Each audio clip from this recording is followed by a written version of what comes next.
Bayangkan kawan-kawan, dunia kita ini tanpa cahaya. Semuanya gelap gulita. Kita tidak nampak wajah ibu ayah kita. Mesti tidak seronok bukan?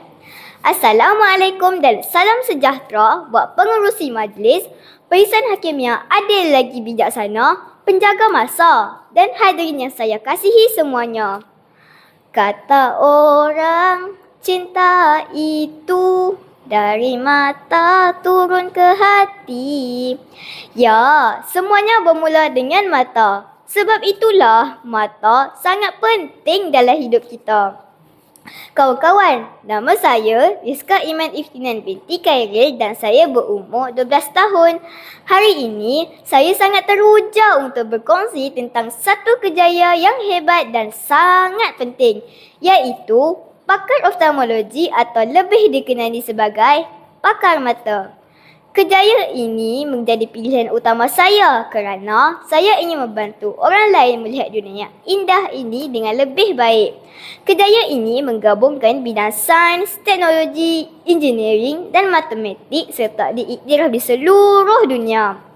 Selepas saya membuat ujian minat kejayaan riaset, saya mendapati bahawa daripada 6 elemen yang ada, saya mempunyai kod elemen IRS iaitu investigatif, realistik dan juga sosial, yang mana saya suka mencari dan menyiasat punca sesuatu masalah boleh menggunakan alatan dan mesin, serta saya suka menolong dan berjumpa dengan ramai orang.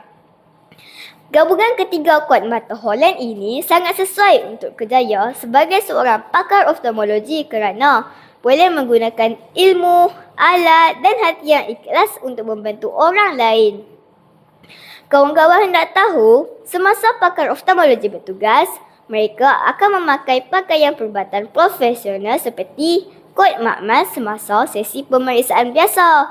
Manakala ketika gaun pembedahan, mereka akan memakai gaun pembedahan seperti yang saya sedang pakai sekarang ini.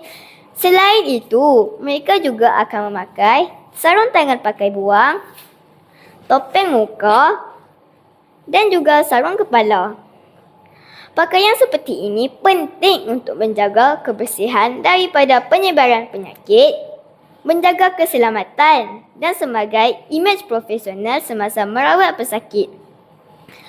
Antara bidang tugas yang pakar oftalmologi laksanakan ialah menjalankan pemeriksaan kesihatan mata secara menyeluruh untuk mengesan masalah penglihatan seperti rabun, silau, juling dan buta warna serta mengenal pasti masalah penglihatan seperti katarak, glaukoma dan pelbagai lagi. Selepas itu, barulah rawatan perubatan yang bersesuaian akan diberikan kepada pesakit dan akan menjalankan pembedahan mata jika perlu.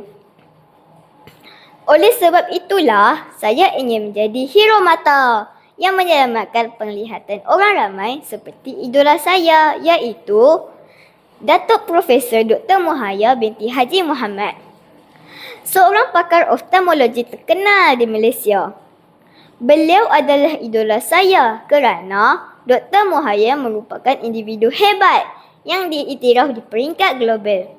Sumbangan dan kepakaran beliau dalam penggunaan teknologi tinggi seperti menggunakan prosedur lasik tanpa pisau, relax smile dan femtolasik sangat mengagumkan. Hebat bukan? Oleh itu, marilah kita semua menjaga mata kita supaya kita boleh terus melihat dunia yang indah ini, yang penuh warna dan indah ini. Generasi Madani, Teroka Istem, Prajurit Kerjaya bertaraf global. Sekian, terima kasih.